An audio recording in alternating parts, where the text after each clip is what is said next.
So, in this lecture, we are going to discuss some basic concepts about dynamic logic. Dynamic logic. So, saying about this dynamic logic is a clocked design style. Clocked design. Then, what is meant by a clocked design? Clocked design is nothing but its working is controlled by a clock. That is, working is controlled by a clock pulse. So, as you all know, normally the clock pulse can be drawn like this. It consists of a high state and a low state. This will be your normal clock pulse. So, in this clock, we have got two states. One is high state and another is low state. Since this clock has got two states, this clock controls this dynamic logic. This dynamic logic has also got two states, or it can also be defined as it consists of two stages. So once more, a dynamic logic, it is simply a clock design. Clock design, as you all know, a clock is nothing. It can be drawn like this as a pulse shape. It consists of high value and at the same time it consists of low value. So at this high and low values, this circuit works in two different stages. So dynamic logic consists of two stages. So before going to this dynamic logic, first of all, you should be able to know how we can simply draw a dynamic logic. For that, first of all, I am going to explain this with the help of the normal static CMOS inverter. How this normal static CMOS inverter can be converted to a dynamic logic.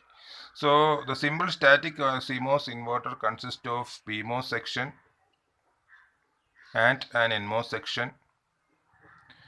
The gate of these PMOS and NMOS are tagged together and we are providing the input here, and the output is taken from this terminal, that is drain of PMOS and drain of NMOS. The circuit, the static CMOS circuit will somewhat look like this, and this one is your VDD. As you all know, the higher potential of this PMOS is source and lower potential is drain, and this one is gate, this one is gate of NMOS. So the very next point that you have to deal is how we can simply convert this static CMOS circuit to a dynamic logic. For that, the basic concept is very simple. The very first thing that you should do is simply copy the NMOS section of this static circuits. That is, first thing that you should do is simply copy the NMOS section of the static. So here in this is a static CMOS inverter. Static CMOS inverter. So I'm going to convert this inverter to a dynamic logic.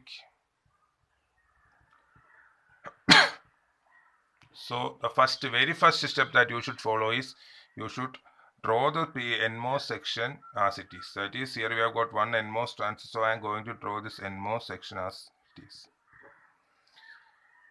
So this is the very first step you have to follow to draw a dynamic logic.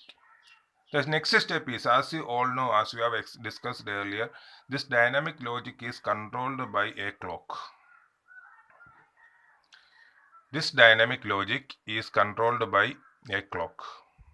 So we should give some provision to give this clock pulse to this circuit. Then only it will become a dynamic logic. Then how we are going to provide this clock pulse? That's important. For that, for any dynamic logic, whatever function that you are going to implement, it consists of a PMOS and an NMOS, where the PMOS is directly connected to VDD and the NMOS is connected to ground. So for any dynamic logic design, you will be having a PMOS section that is always connected to VDD and an NMOS section that is always connected to ground. These two are not part of this function that you are going to implement. It's part of the dynamic circuit. Now we are going to give the clock pulse. Actually, how we are doing is that we are connecting the gate of this PMOS and NMOS and we are giving the clock pulse here. And the input if this is the input A in case of static CMOS circuit, we have to give, we should find some provision for giving this input. This A is given to the NMOS section. As I told earlier, the NMOS is completely coupled to the dynamic logic, so I can give this input here. And the next connection is simple. We have to connect these two terminals, and the output is taken from this terminal. This one is your V out. So if you are familiar with these two steps, you can simply draw the dynamic logic of any function that you are given. The first step is, first draw the static circuit, static CMOS circuit. Simply copy the NMOS section as it is. Then give a PMOS section and an NMOS section that's part of this dynamic logic for providing clock. This PMOS should always be tagged to VDD and NMOS should always be tagged to ground. And the gate of these two transistors are connected together to give the clock pulse. So as you all know, now we have to discuss how this circuit works. So as you all know, we are giving a clock pulse. A clock pulse has got high value and low value. So consider the case. Initially I am giving a low value, or initially I am considering this period, that is when clock is low. Clock is low means we are giving a low input to the gate of this PMOS and NMOS. Then you are familiar that when the gate of this PMOS is low, what will happen? This PMOS will be in on condition and NMOS will be in off condition, that is clock low condition. When PMOS is in on condition, what will happen to this circuit? The circuit is the condition of the circuit is that this output terminal will be connected to VDD because this transistor is in on condition. But there is no provision for this output to discharge to ground because this NMOS is in off condition. So what will happen to this output terminal? If you are giving a capacitor, load capacitor here, CL, what will happen to this capacitor? This capacitor starts to charge. Start charging. This capacitor starts charging. This is the first point that you should keep in mind. That is, in the first phase, that is when clock is low, what will be the condition of PMOS? It will be in on condition. What will be the condition of NMOS? It will be in off condition. So what will be the state of output? It will charge to a high value. This charging is happening before giving this input. So this state is known as pre-charge phase.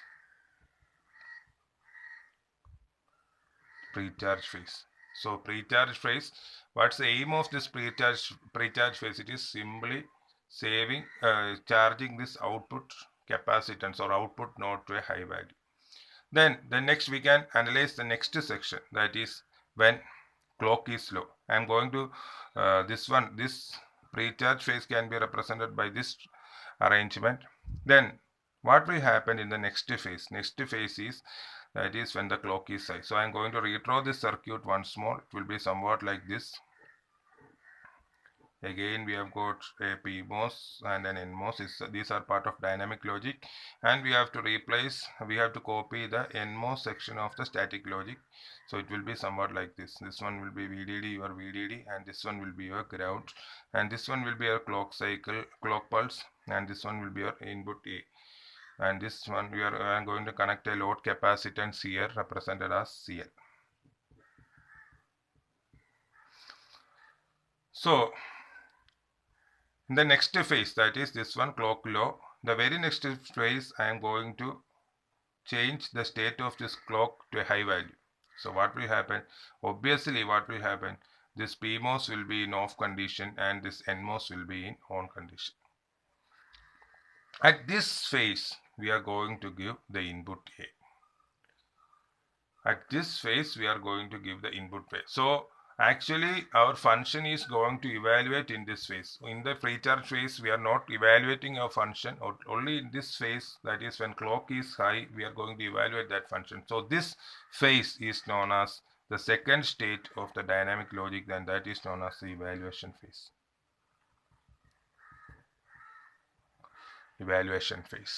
So now we are familiar with the two phases of a dynamic logic or two states of a dynamic logic. First state is pre-charge phase. What's the function of that phase?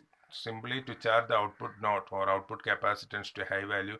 What's the function of this evaluation phase? In this phase, we are evaluating the input function.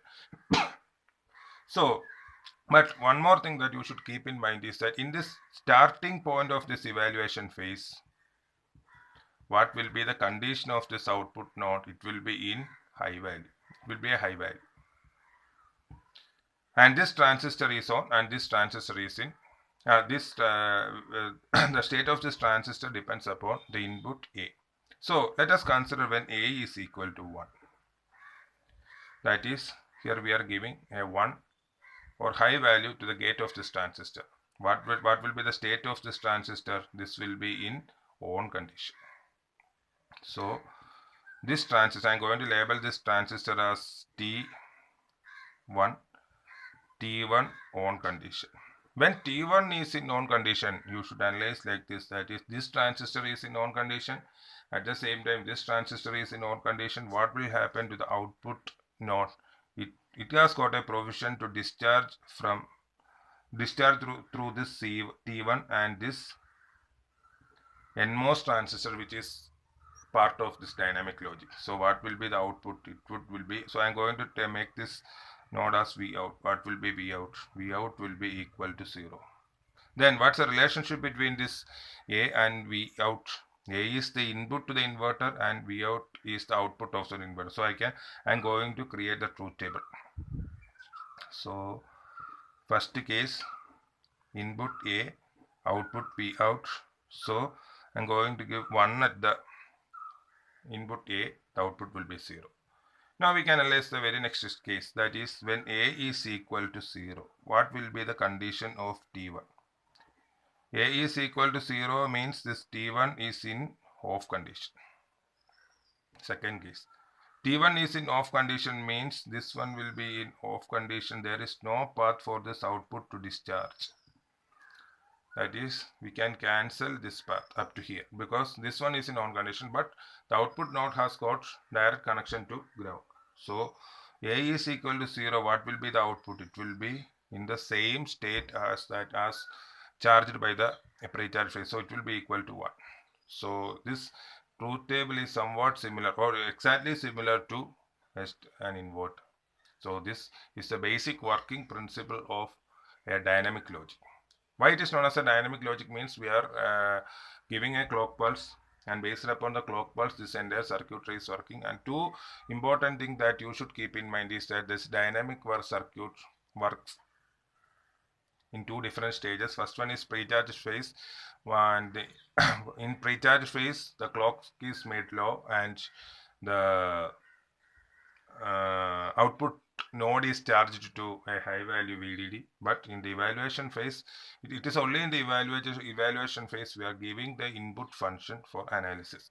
So what is the advantage? So I'm going to compare this static CMOS and this dynamic CMOS. So I am going to write here as it will reduce the number of transistors. Number of transistors reduced. So I'm going to compare this one and this one, and randomly I am saying that the number of transistors is reduced in dynamic. So obviously you will be having a doubt that here we are using only two transistors. One is PMOS